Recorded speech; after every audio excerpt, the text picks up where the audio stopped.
Mango কেককে কিভাবে আরো বেশি মজাদার করে তৈরি করতে পারবেন সেই সাথে আমার ডেলিভারি দেওয়া একটি ম্যাঙ্গো কেকের ডেকোরেশন ভিডিও আজকে আপনাদের সাথে শেয়ার করব। আসসালামু আলাইকুম, ওয়েলকাম টু আওয়ার কেক বাড়ি। আশা করছি সবাই খুব ভালো আছেন। এটি ছিল একটি 2 পাউন্ডের ম্যাঙ্গো ফ্লেভার কেকের অর্ডার। প্রথমেই আমি কেকের বেসটিকে রেডি করে নিয়েছিলাম। 9 ইঞ্চি সাইজের রাউন্ড শেপের মোল্ডে আমি কেকটিকে বেক করেছিলাম। এরপরে কেকটিকে আমি 2টি স্লাইসে ভাগ করে নিয়েছিলাম। কেকটিকে ডেকোরেশন করার জন্য এখানে আমি 12 ইঞ্চি সাইজের একটি রাউন্ড শেপের বোর্ড ইউজ করেছি। প্রথমেই বোর্ডের উপর কিছুটা ক্রিম লাগিয়ে এর উপরে প্রথম লেয়ারের কেকটি বসিয়ে দিয়েছি। এরপরে কেকের উপরে কিছুটা পরিমাণে সুগার সিরাপ দিয়ে দিয়েছি। সুগার সিরাপ দেওয়া হয়ে গেলে এখানে ম্যাঙ্গো ফ্লেভারের হুইপ ক্রিম দিয়ে দিয়েছি। হুইপ ক্রিমটা দেওয়ার পরে একটি প্যালেট নাইফ দিয়ে খুব ভালোভাবে স্প্রেড করে সমান করে দিলাম উপরটা। এবার এর উপরে দিয়ে দিব ম্যাঙ্গো ফিলিং। এই যে এখানে দেখতেই পাচ্ছেন আমি ম্যাঙ্গো ফিলিংটা দিয়ে দিচ্ছি। এই ম্যাঙ্গো ফিলিংটা ইউজ করার ফলে এই কেকের টেস্ট কিন্তু অনেকটা বেড়ে যাবে। প্রতিটা বাইটে বাইটে ম্যাঙ্গোর একটা অসাধারণ ফ্লেভার পাবেন আপনারা। যে কোনো ফ্লেভারের কেকে সেই একই ফ্লেভারে যদি ফিলিং ইউজ করা যায় তাহলে কিন্তু কেকের টেস্ট এমনিতেই অনেকটা বেড়ে যায়। যাই হোক, এখানে আমি ফিলিংটাকে দিয়ে ভালোভাবে চারদিকে ছড়িয়ে দিলাম। এরপর এখানে লাস্ট লেয়ারের কেকটি বসিয়ে দিয়েছি। লাস্ট লেয়ারের কেকটা বসানোর পরে তার উপরে আমি সুগার সিরাপ দিয়ে দিয়েছি। সুগার সিরাপ দেওয়া হয়ে গেলে এখানে আমি কেকটিকে ক্রাম কোটিং করে নিচ্ছি। আমি আমার প্রায় প্রত্যেকটা ভিডিওতেই বলে থাকি কেন কেককে ক্রাম কোটিং করতে হয়। ক্রাম কোটিং করাটা ফাইনাল ফিনিশিং এর জন্য অনেক বেশি ইম্পর্টেন্ট।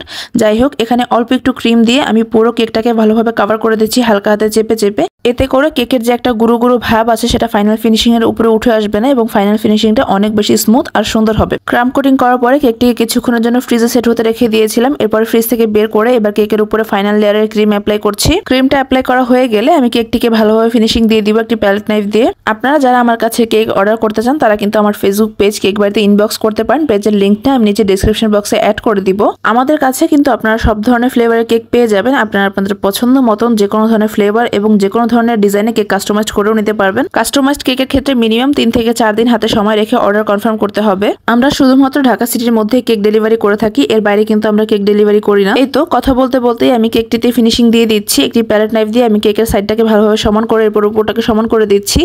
এক্সট্রা ক্রিম যেটা উঠে আসবে সেটাকে প্যালেট নাইফ দিয়ে সরিয়ে নিতে হবে। এবার এখানে একটি স্ক্র্যাপার দিয়ে আমি কেকের সাইডটাকে ভালোভাবে ফিনিশিং দিয়ে দিচ্ছি।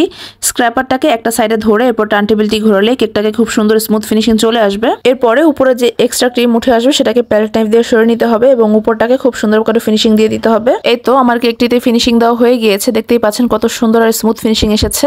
এবার কেকের উপরে আমি ডিজাইন করব। ডিজাইন করার জন্য এখানে আমি প্রথমেই ম্যাঙ্গো ফ্লেভার পাইপিং জেল দিয়ে ড্রিপিং দিয়ে দিচ্ছি। এই পাইপিং জেলের রেসিপি কিন্তু আমি আমার চ্যানেলে আগে আপলোড করেছি। যারা রেসিপিটি দেখতে চান আমি নিচে ডেসক্রিপশন বক্সে লিংক দিয়ে দিব, আপনারা চেক করে দেখতে পারেন। এই তো আমার ড্রিপিং দেওয়া কমপ্লিট হয়ে গিয়েছে। এবার কেকের উপরে ডিজাইন করে দিব। ডিজাইন করার জন্য এখানে আমি ছোট সাইজের একটি স্টার নজল নিয়ে নিয়েছি এবং পাইপিং ব্যাগের ভিতরে ইয়েলো কালার ক্রিম ভরে নিয়েছি। কিভাবে আমি কেকের ডিজাইনটি করছি একটু খেয়াল করে দেখলেই বুঝতে পারবেন। একবার এক সাইড থেকে এবং পরের বার অপর সাইড থেকে করে ফুলটা করছি। এভাবে করে ফুল করে পুরো কেকের উপরটাতে আমি বর্ডার দিয়ে দিব। যে দেখতেই পাচ্ছেন আমি ফুলগুলো করে নিচ্ছি। ডিজাইনটা কিন্তু খুবই সিম্পল কিন্তু দেখতে অনেক বেশি সুন্দর এবং এলিগেন্ট লাগে।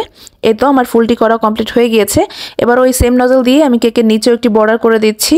নিচের বর্ডারটি আমি খুবই সিম্পল ভাবে করছি, একটু লক্ষ্য করে দেখলেই বুঝতে পারবেন। কেকের ডিজাইনটি কিন্তু খুবই সিম্পল, শুধুমাত্র একটি নজল দিয়ে পুরো ডিজাইনটি কমপ্লিট করা যায়। আপনারা যে কেউ এই ধরনের ডিজাইন করতে পারেন। এই তো আমার কেকের নিচে বর্ডারটি করা কমপ্লিট হয়ে গিয়েছে। এবার কেকের উপরে আমি পাইপিং জেল দিয়ে কভার করে দিব। কেকের উপরটাতে পাইপিং জেল দেওয়া হয়ে গেলে আমার কেকের ডিজাইনটি একদম কমপ্লিট হয়ে যাবে। খুবই সিম্পল বাট অনেক বেশি সুন্দর দেখতে একটি কেকের ডিজাইন আজকে আপনাদের সাথে শেয়ার করলাম। উপরটাতে পাইপিং জেল দেওয়া হয়ে গেলে একটি চামচ দিয়ে আমি ভালোভাবে স্প্রেড করে দিব। এতে করে খুব ভালোভাবে পাইপিং জেলটা স্প্রেড করা যায় এবং দেখতেও ভালো লাগে। যাই হোক, আপনারা আমার কাছ থেকে আর কি ধরনের ভিডিও দেখতে চান সেটা অবশ্যই আমাকে কমেন্ট করে জানাবেন। আপনারা যদি আমার কাছে কোনো কমেন্ট করেন সেটা আমার কাছে অনেক মূল্যবান মনে হয়। এতো দেখতেই পাচ্ছেন চামচ দিয়ে আমি পাইপিং জেলটাকে ভালোভাবে চারদিকে স্প্রেড করে দিয়েছি। এবার পুরো কেকটাকে উঠিয়ে ভালোভাবে নাড়িয়ে চাড়িয়ে পাইপিং জেলটাকে সমান করে দিচ্ছি চারদিকে। এতো ছিল আমার আজকের ডেলিভারি দেওয়া একটি কেকের ফাইনাল লুক। আশা করবো আজকের এই ভিডিওটি আপনাদের সবাই ভালো লেগেছে। আমি কেকটিকে আপনাদেরকে আরো সামনে থেকে দেখিয়ে দিচ্ছি যে কেকের ডিজাইনটা কতটা সুন্দর হয়েছে।